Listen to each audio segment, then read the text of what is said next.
Okay, so the presentation that we've prepared for you today outlines our role as international student support tutors and also the purpose of the trip and things, as I'm sure we'll all tell you in a second. I'm going to start by outlining what we actually do. So we deliver in pairs to a group of around 20 students, and these seminars are held every week for an hour and a half. As part of the lessons, these are the things that we will cover. We had discussions on cultural differences between the UK and between the culture of the country that our students come from, which isn't always China, but is on the majority of the cases. We also encourage them to work as a team, because that is something that in a lot of cultures, particularly in the educational system, they're not used to. And again, motivating them to have discussions as a group and debating. I know that particularly in Hannah's class, she held a lot of debate-style activities. Prepare them for the presentations. For example, as Gudrun said, to prepare them for this Dragon's Den event that they had, we focused on their presentational skills, their communication skills, actually how to make a PowerPoint appeal to an audience as well, and again taught them about business etiquette, which would also be useful if they were to be successful in getting a job in the UK after their studies here. We helped to lead and promote discussions on current affairs in the UK and celebrations and commemorations that we have that are perhaps different to those that they would have at home. I know, for example, I helped them understand a little bit more the reason that we wear the poppy in November, and they actually found that quite engaging and interesting, learning about a side of the culture that isn't anything really to do with their studies, but does help them further integrate into our society. We also help to explain the university processes, for example, writing their coursework, as whether it's an essay or a report, which format to use, how to use Harvard referencing, which is hard enough for home students, I think I can speak for all of us, to understand, let alone for international students who've never had to use this kind of format before. We've had to stimulate real-life scenarios for them, particularly with, in the second semester, helping them prepare for job applications, had sort of speed dating style interview sessions where they've had to sort of talk about the skills that they've got and share their experiences with their fellow students, which has also helped them bond closer as a group, I think, as well. Oh, and also we talked about the CVs there as well, I missed that bit out. We've also organised and ran events for them, not only the events that are organised by the university, but in our own little groups as well. For example, I know that Michael took his students ice skating. I took mine to see Cinderella at the pantomime, because I knew that was something that is typically British. And again, it's something that they wouldn't have experienced before. As Gudrun mentioned, we accompanied our students on company visits, which was quite nice to see, also for us to see what local businesses have to offer, not only to international students but to home students as well. And we prepared them for the joint international business events, such as the Dragon's Den event and for the Chinese New Year event, where it was also, I think, more of an educational purpose for local employers as well, who actually see what our international students have to offer to them.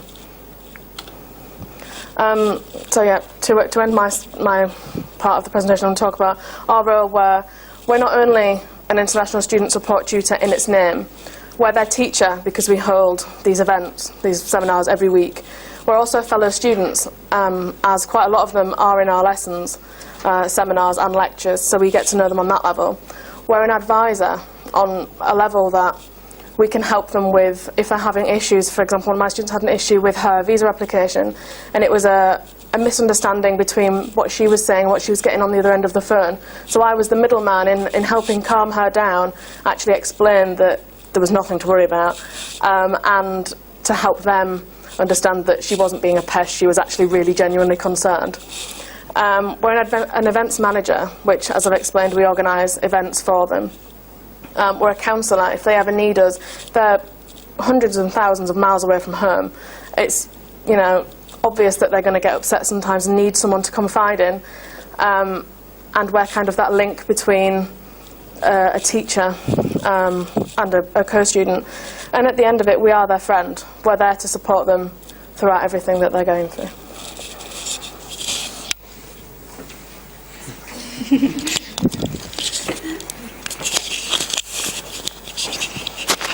Is that all right like that? So through our role as Student Support Officer, tutor, we really have learnt a lot about our students, and it's been really rewarding to see how they've developed throughout the course of the year. Interestingly, at the very beginning, they were quite confused about our style of learning here at Sheffield Hallam, because it is quite different to how they learn. For example, our seminars are really quite active. We have a lot of group work and discussions between each other. So tutors really do encourage students to express their own opinion. Whereas in China, it seems to be a lot more based on the tutor talking for the lesson and students writing notes throughout the lesson. So at the start, when we tried to arrange things like icebreakers to get to know each other, they were quite confused as to why we wanted them to move from this seat into different positions to do things like speed dating, as Danielle mentioned before. So that was an interesting challenge. Another thing that they found quite unusual was the fact that our support lessons were led by fellow students, because they kind of didn't understand that in this case we had a higher authority over them, even though we were the same as them, we were students as well. We noticed a clear difference between the level 5 and the level 6 students. The level 6 students did seem a lot more engaged and enthusiastic about our lessons, and we feel like this is because they were studying the professional studies module that Gudrun mentioned before, and this was an assessed module, so everything that we did with them what helped towards what they were doing in their professional studies module, so they really felt like they gained something out of our classes and really appreciated our help. Whereas with the level 5 lessons, the international development course, this was kind of everyday things that weren't necessarily always in line with their actual degree, so they didn't always see the importance of what we were doing with them. Social trips and SBS events were probably the most successful thing of the programme. Social trips that they did with the student support tutors were really interesting for them. It was a great chance to get to know us even more outside of the classroom. It was a great chance to practice their English and get to know other English people if we brought other English people along. And obviously it was a great way for them to see other parts of the UK and different cultural aspects. The SBS events really brought them a lot of confidence because they were able to show off all the skills that they've learned here, and they were praised by everyone that came to the events on their success, so it was really rewarding for them. As I mentioned before, they found it strange at first to have these supports lessons with fellow students.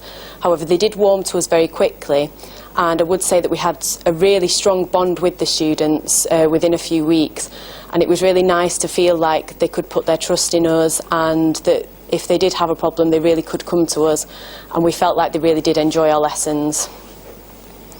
Interactive activities, once they got used to the idea of more group work and team building, really did go down well, and I think that they did enjoy this more so than us just discussing something with them for the lesson. For example, debates went down really well. They seemed to really get into expressing their opinion on a certain topic. Group work such as making posters in little groups and then presenting to the rest of the class, they really seemed to enjoy this.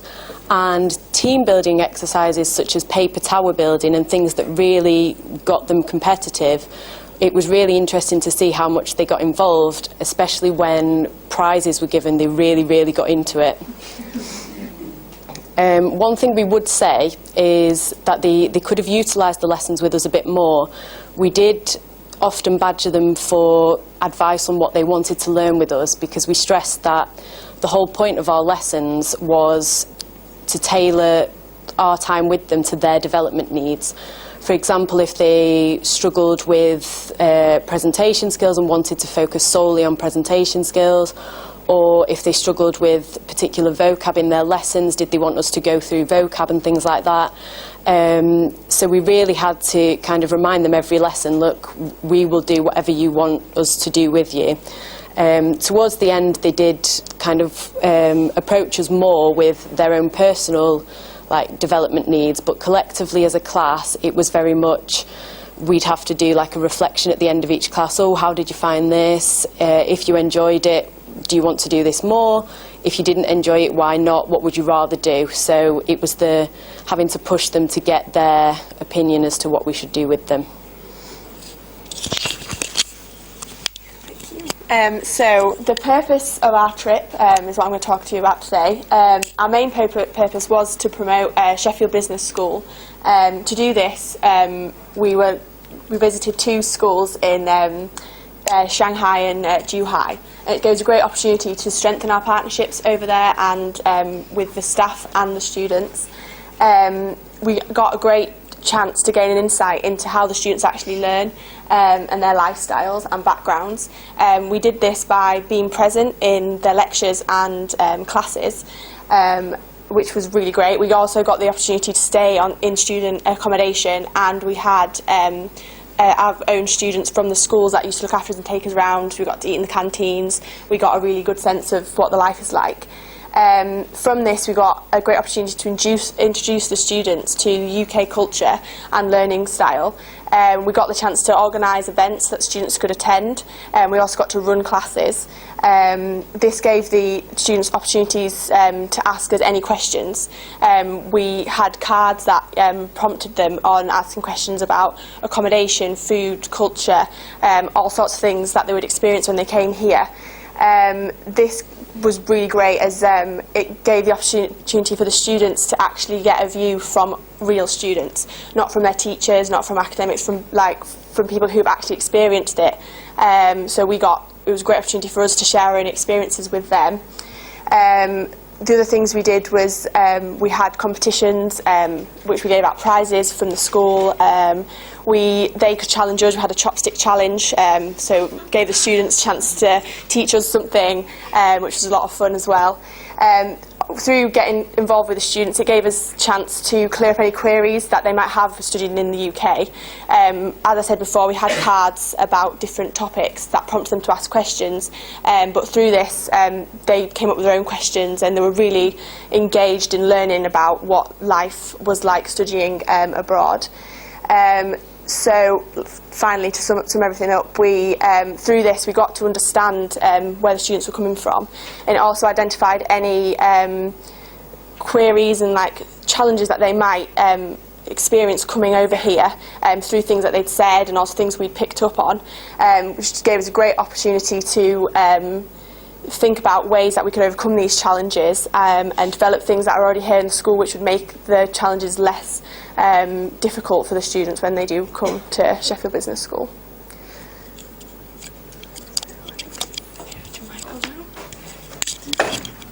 Thank you. Just one point here. I mean, Rebecca's been telling you the things that they have done. I just want to mention that before we went, these 6 students put together a curriculum of activities that we dipped into. So they did the curriculum development on their first semester of work that they've done with the students here, and which we could adapt very flexibly. They also produced a video which is just absolutely amazing, which we showed at the various universities that we went to. So they showed a lot of creativity and enterprise that I was really quite surprised at and really impressed. Okay, so I'm going to give you a brief sort of illustration and overview of the trip, so that you can illustrate some of the points in your head, the experience that we had. So we woke up on the morning for the flight and we had little hope of actually getting to China. We were dumped with a load of snow. Actually, when we got to, the taxi driver wouldn't come. The taxi driver that came to mine waited at the end of the road, so I slid down the road with my suitcase. But actually, when we got to Manchester on the train, there was no snow at all, so we were really lucky.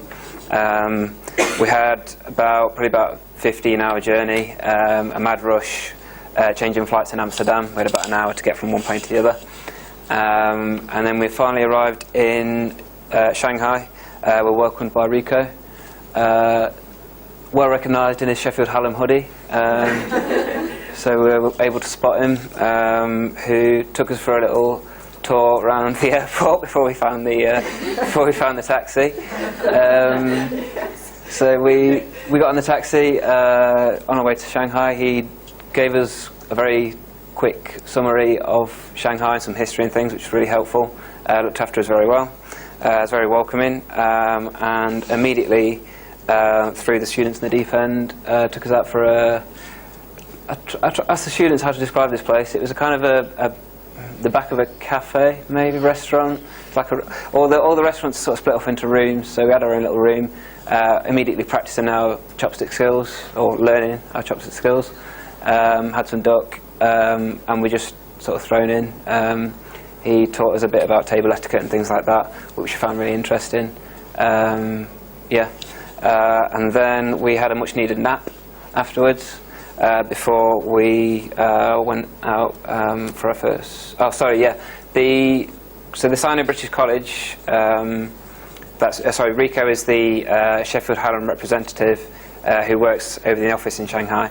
And a former international student with us. Yeah. Yeah. And the Sino-British College is in the French quarter of Shanghai. As you can see, it's got quite a lot of European influences. And here's one of the main older buildings. I think this is the library. And yeah, so after the nap we were taken for a meal. We went for a meal just outside of the school. Again, sort of thrown into eating over there is very different. Everything shared in the middle. I think we tried a bit of frog that night. We weren't too adventurous, but so we had a taste of that. Then that night we got the underground to more central Shanghai. Went to see the Bund and take some pictures there. So I don't know if anyone's been to Shanghai, but on one side of the Bund you've got the old, all the colonial buildings, and on the other side you've got Pudong, which is all the new skyscrapers. So we took loads of pictures there. Had a walk along.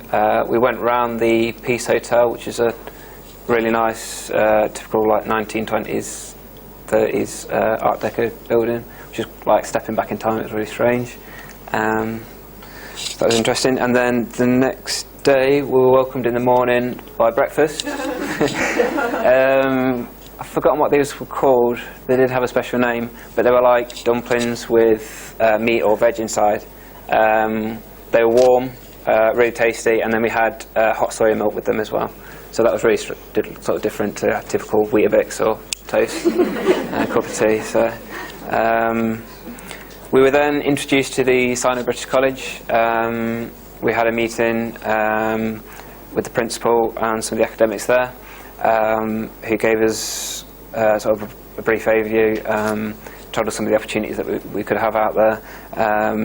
And then we were taking around some lectures and classes, so we actually sat in their classes and experienced their way of learning, which was really interesting. Their lectures are much more sort of two-way. The teacher's constantly asking them questions, making sure that they're listening. Basically, it's very much going back to sort of the way we're taught at the sort of GCSE A level, where you sort of asked a lot to make sure you're actually listening. So yeah, we went around. It was just lectures to begin with there, and then we had lunch in the canteen. So we experienced how where they eat at school and the foods that they have. I actually really enjoyed the canteens. There's a lot on offer. Really good value for money, and you know it's different. The students there were. I think they got a bit bored of it by the end, but I really enjoyed it. So then we went around a couple more lectures, and then we did the Sheffield Business School. We did a tea house event with them, where we were given the use of the tea house that they have there. They provided refreshments, and we did activities with them.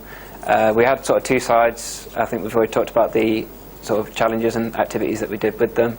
But also we did like a Q&A session about studying in Sheffield Business School, and also just studying abroad in a Western culture and how it's different to there. So we were getting feedback from them, as well as obviously giving something back to them as well.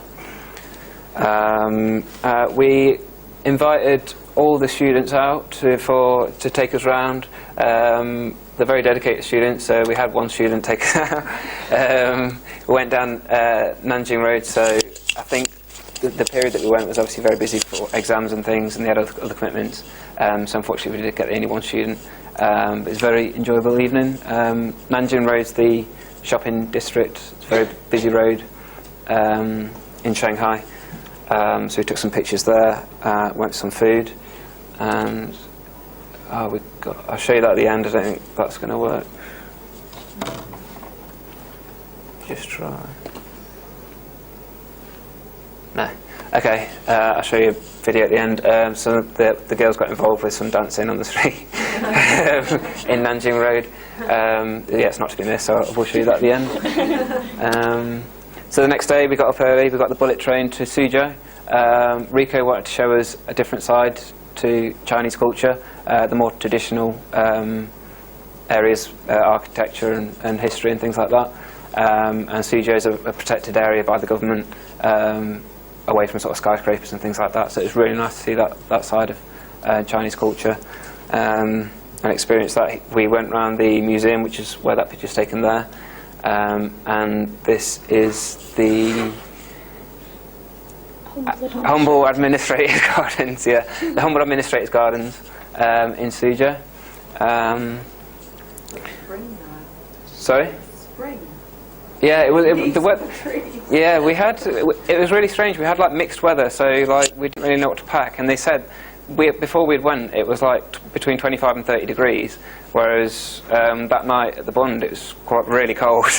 It was probably about 5 degrees or something. And then one day whilst we were there, I think it was the day before that, in the afternoon we had a really bright spell of sun and it got really warm, so the temperature variants were crazy and really sort of difficult to dress for. So yeah, that was the gardens. Sorry, we had.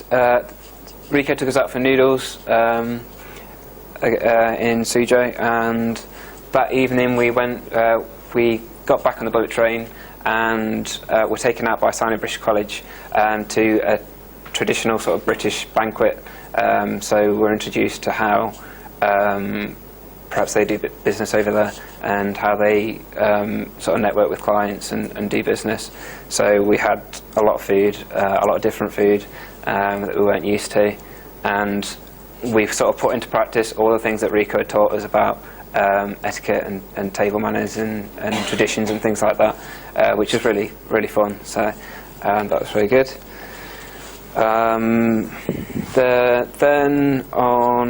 So that was Tuesday.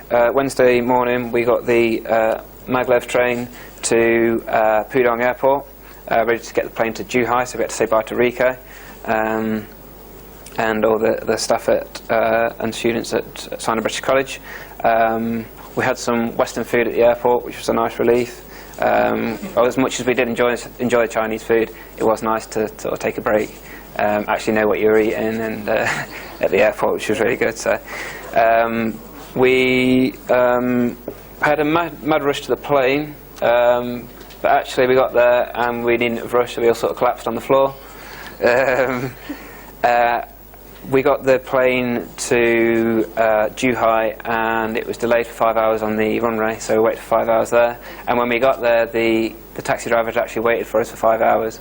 And as we tried to apologise, and he didn't really accept any apologies from us. He was saying now it was his honour to sort of wait for us and things like that, and very understanding, which was quite.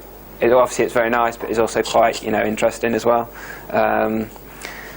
Yeah, we got to the Ritz College eventually in the taxi.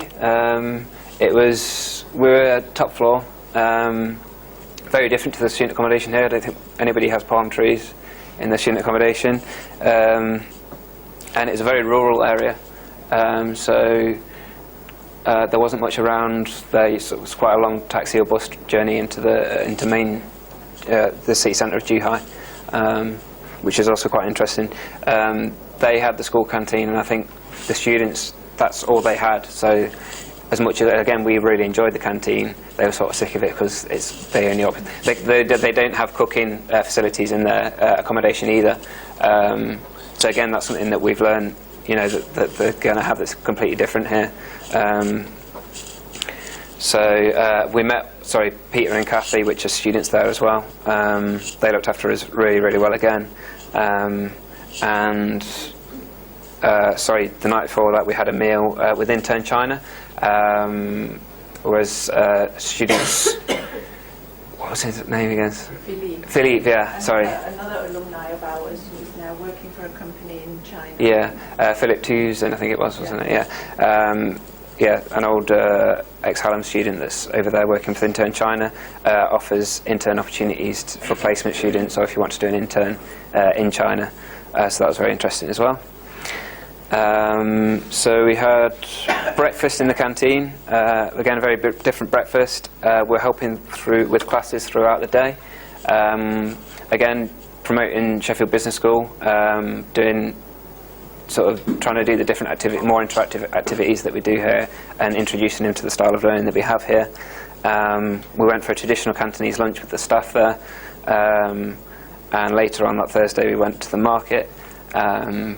And again, Peter and Kathy really looked after us. They were actually watching from behind just to check that nobody was nicking stuff out of bags and things like that. They just thought of every single thing possible. Like, they went so far out of their way to look after us, which again was really interesting, and maybe that's what they expect when they come here. You know, maybe they want looking after a little bit, certainly for the first few weeks or so.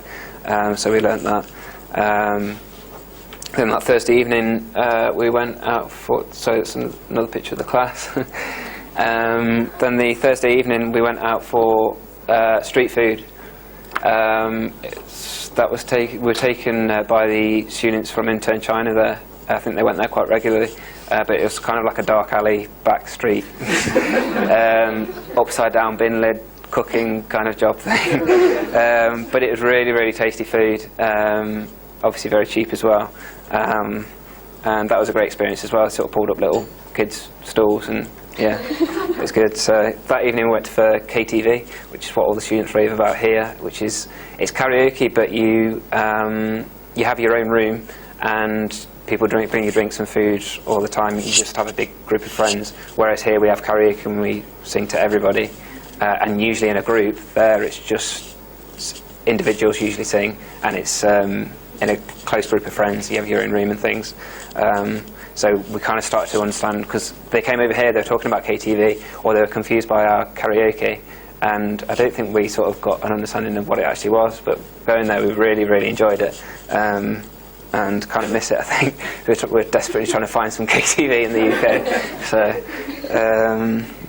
So the next day we had a similar day on the Friday. So we did classes again. We also did a similar Q&A session as we did in Shanghai, where we showed the video that we prepared, just did a Q&A session on Sheffield Business School, studying in the UK and things like that. We had lunch in the canteen. We discovered a smoothie bar that did 50p smoothies that were really, really good. And we found out that you could get them delivered to your room, and we were like, "Oh, how much extra is that?" And it was still 50p delivered to your dorm room. So we kind of missed out on that, but I don't think you can buy a mango here for 50p. So that was really good. And then that evening we were taken out by Harry, the Dean, and Andrew, he's the English teaching, head of English teaching over at Ritz College, which again was a bit of Western food, so that was a nice relief. And also it was really interesting that Harry, he takes a very different approach to the normal dean of a school. He's very down to earth. The students clearly had a lot of respect for him, and saw him as more on the same level, which was really interesting. They were all sort of playing. So a load of the students came out with us. They were playing darts and snooker together and things like that. Obviously getting involved with some music as well. And then that evening we did have KTV again. So and then the Saturday we got the ferry across to Hong Kong fairly early. We went out to the shopping district in Tsim Sha Tsui in Hong Kong and had some food. Did all our souvenirs and shopping because we were so busy in China that we didn't really have time to do any shopping, so we went to the market and did all that. the next morning we said bye to Gudrun. She was off to Beijing, and we went to the Buddha to see sort of more rural areas of Hong Kong. So we did that. Attempted the peak, but unfortunately it's very foggy, and then flew home. So hopefully that will give you a sort of an illustration of what we did and some of the pictures and things to illustrate what everybody else is talking about now. Okay, so I'll kind of give you an overview of what we learnt. Oh, yeah, this one as well. Okay, so as you can probably imagine, we've kind of stuffed quite a lot of things to do in such a short space of time, as we were only there for a week. So first of all, if we start in terms of the kind of overall learning from the students, we found that the students have a full day of lessons. So whereas here they would have just a few sessions in a day and then perhaps have some spare time for kind of independent learning, the students in China have a set timetable that would probably be from 9 till 5, where they will do set lessons and learn specific material that would prepare them for their exams, etc. The lectures that they took were quite interactive, as Michael kind of said. They were like what we kind of experienced in high school. They were like being spoken to, but they were quite often checking whether the students understood what was going on and whether they knew what the material was. And also made sure they were paying attention to what was going on. I think that might be quite a problem in China. We found that learning was quite guided, so they were always told what they had to do, and not necessarily spoon-fed, but they kind of depended on the tutor to tell them what to do for the work and how to prepare themselves for the exams. In terms of their lifestyle there, the students all lived on campus, so as we experienced in Zhuhai, we lived there and it was only about a 2-minute walk to the actual main building, so they are kind of constantly surrounded by the academic environment. They seem to have quite little freedom, so they were very structured and focused on the kind of academic experience, and they were quite restricted in what they could actually do. For example, the students in Zhuhai had a curfew at 11 p.m. And the security came round to the dormitories, so just to check that they're actually in. They also had their internet access cut off at 11 p.m, so they couldn't stay up.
Okay, so I'll just finish off the presentation. We just have a few recommendations reflecting on our experience as student support tutors and also through our experience in China. Firstly, we've got some recommendations on better integration between UK students and also international students. We think this is a really important area that needs to be developed because at the moment there seems to be a bit of a divide between both sets of students. I think one of the main issues is the majority of the Chinese students that come over, they come over at level 5 and 6. So by that time, UK students have already formed their friendship groups. They've formed their groups in first year and they've all worked together. So it can be quite difficult for the Chinese students to build that courage up and introduce themselves to the students and be part of their groups. Also, there seems to be a bit of a reluctance with UK students to work with international students. They perceive it as something that's going to be too much of a challenge and they tend to stick with the groups that they know, the UK students that they know, and they don't want to push themselves to work with international students. So it's really important that that perception's broken and those barriers between them are broken because there's a lot that they can learn from each other, although perhaps the Chinese students' strength might not be communication or presenting. They might bring other strengths to the table. So they might bring innovative ideas to a group that UK students might not have thought of, or different perspectives to an argument. So it's really important that we break that barrier. And a way that we thought we could do this is pre-introductions to classes and icebreakers.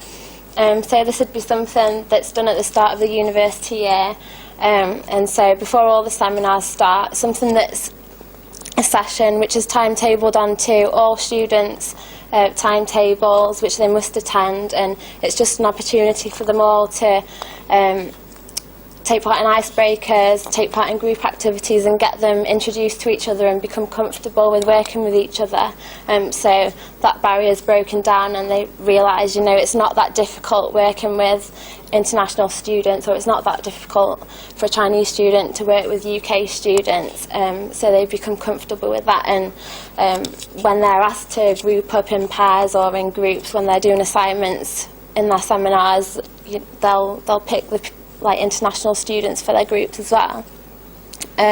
Another idea we had was workshops before, say, Freshers Week, where they're able to get hints and tips on networking and introducing themselves. So just creating an environment where they can practice these skills and perhaps do speed dating activities or things like that, where they can practice introducing themselves to UK students so they have that courage to approach UK students during their seminars and introduce themselves. Another idea we had for better integration was to get more UK students involved with the events that are put on for the international students. We mentioned some of the events that we had for the students earlier in the year, like the Dragon's Den event, the company event where the students presented their province. And they were really successful. The students were really engaged with them and they presented some really great presentations. And we think this is a really good opportunity to get UK students involved with it. There's a lot they can learn about their fellow students' culture, where they come from. So getting them involved with this would be really good. So be it working together on the presentations and then being with them when they present. But we think a way, if this was to happen, for the UK students to get involved, there'd have to be some sort of recognition with this kind of event. UK students, well, all students tend not to get involved with things if they don't see that they're going to get some sort of value from it or recognition. So perhaps a certificate for international development could go along with these events, or perhaps it could be made part of something that's compulsory for modules, say for international business students. Attending one of these events could be compulsory for them for their professional development.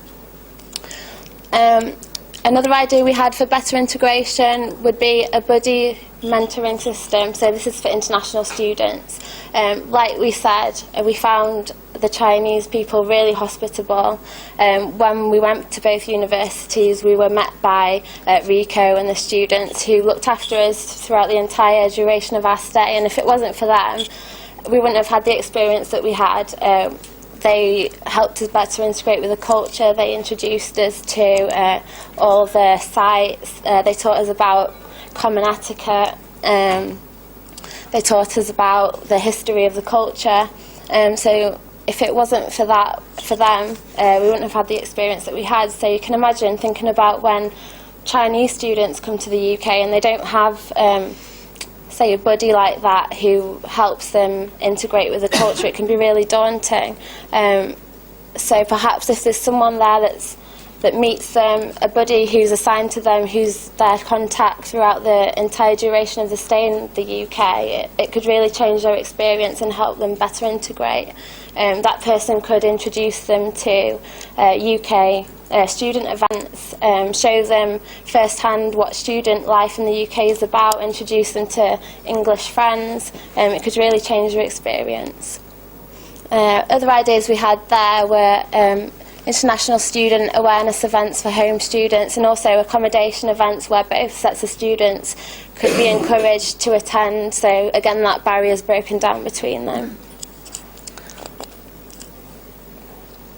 In terms of looking forward at continuous learning, we feel we've really gained some valuable knowledge from our trip, and it's a shame really that we don't have any more student support tutor sessions with our students because they finished just before Easter. So really we've got all this knowledge and we can't really use it with them in our sessions to better tailor them for them. So perhaps if this trip was to go ahead next year, then if it could be moved forward, it'd be really beneficial, so that, say if it was at the end of semester one, then the student support tutors that went out on that trip, they could use that knowledge that they've gained and better tailor their seminars in semester two to make the most of them. Building on all the knowledge that we've learnt from the trip, we think it's really important that we're able to share this with university staff and also the student support tutors that work with the international students, especially in terms of what we've learnt about the learning style over there, how the students learn, how they have a close relationship with their tutors. It's really important information which perhaps staff and student support tutors should consider when they're working with international students. Better promotion of the purpose of our sessions. I think Hannah mentioned earlier that what we do with our students in our student support tutor sessions, we're quite flexible with that, and we want them to come forward and tell us what they want to focus on with us, what skills they want to build on. So we want to encourage them more to come forward with those ideas. So we think better promotion of this availability to them would be beneficial, so they can make the most of those sessions. So perhaps just encouraging them with, say, suggestion boxes or questionnaires, just so they come forward and they're more open with us with that. And last but not least we think more awareness of the availability of one-on-one time with university staff would be really beneficial, and we don't think this is just a thing for international students but also UK students. We're not always aware that if we have issues or questions about some sort of assessment, or we need some more feedback on an assessment that we've done and a grade we've achieved on that, we're not always aware that we have that availability to book in time with university staff and meet them and talk to them one-to-one. And I think it would be really beneficial if more awareness would be created around that, especially for the Chinese students. As we mentioned earlier, they have a really close relationship with their tutors over there, so it would be really beneficial for not just us but them as well. So that's it for our presentation. Thank you very much for listening. If you have any questions.